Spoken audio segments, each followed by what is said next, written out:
चला तर आज इथं मग संध्याकाळचा उरलेला भात आहे आपला. आता उरलेल्या भातापासून मस्त असा आपण फ्राईड राईस बनवणार आहोत. खूप छान पण लागतो हा फ्राईड राईस.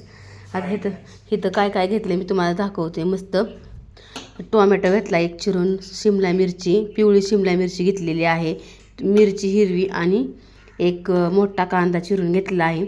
आता सॉसमध्ये काय घेतले, मेन म्हणजे हा शेजवान चटणी घेतलेली आहे इथं मी. नंतर इथं आता सॉस कुठले कुठले घेतले मी तुम्हाला दाखवते.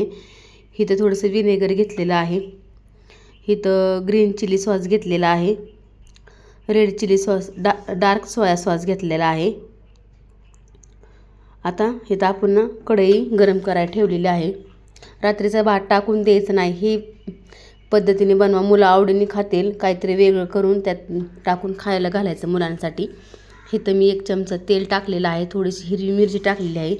छान हिला आपण परतून घ्यायची आहे. आता छान आपली परतत आली की 1 चमचा आपल्याला आलं लसूण पेस्ट टाकून घ्यायची आहे, ती पण छान चांगली परतून घ्यायची आहे. नंतर एक उभा चिरलेला कांदा त्यात टाकून घ्यायचा आहे, तो पण छान असा परतून घ्यायचा आहे आपल्याला मऊसूद होईपर्यंत. नंतर त्यात आता ना आपण टोमॅटो, शिमला मिरची या सगळ्या चिरलेल्या भाज्या कट केलेल्या त्यात टाकून घ्यायच्या आहेत आणि त्या पण छान आपल्याला परतू घ्यायच्या आहेत. म्हणजे आलं लसूणचा उग्रपणा, कांद्याचा उग्रपणा असं ते सगळं निघून होतं छान परतल्यामुळे. 1 मिनटं छान असं मंद गॅसवर आपल्याला परतून घ्यायचं आहे. आपल्याला थोडंसं मीठ टाकून घ्यायचं आहे. मीठ टाकल्यामुळं थोडंसं पाणी सुटतं आणि आपल्या भाज्या पटते शेणीनं लवकर शिजतात पण. 1 मिनिट चांगलं हलवत राहायचं आपल्याला. नंतर आता आपण ह्याला झाकण ठेवू 5 मिनटं आणि 5 मिनिटांनी आपण नंतर बघू ह्याला. आता 5 मिनटं होत आलेले आहेत. आता मी वरचं ताटली काढून घेतलेली आहे. आता छान आपली भाज्या शिजून छान झालेल्या आहेत, मऊसूद बघू शकता. इथं आता आपल्याला ना फ्राईड राईस टाकून घ्यायचा आहे.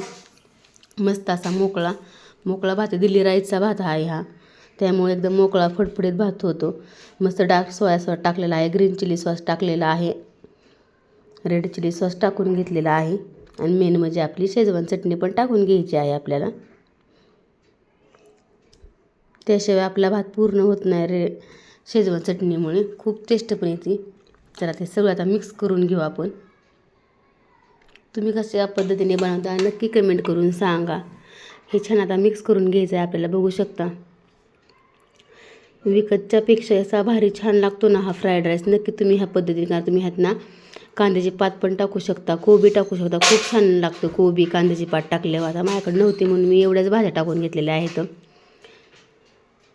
मस्त असा मोकळा फडफडीत झालेला आहे. 1 मिनिट छान परतून घ्यायचा, म्हणजे छान मोकळा सुटसुटीत आपला राईस होतो.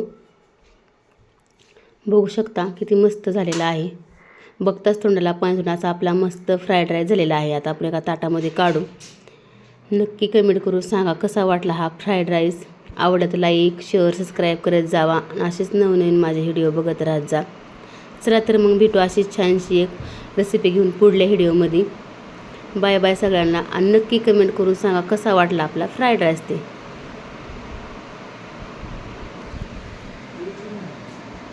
बाय बाय सगळ्यांना.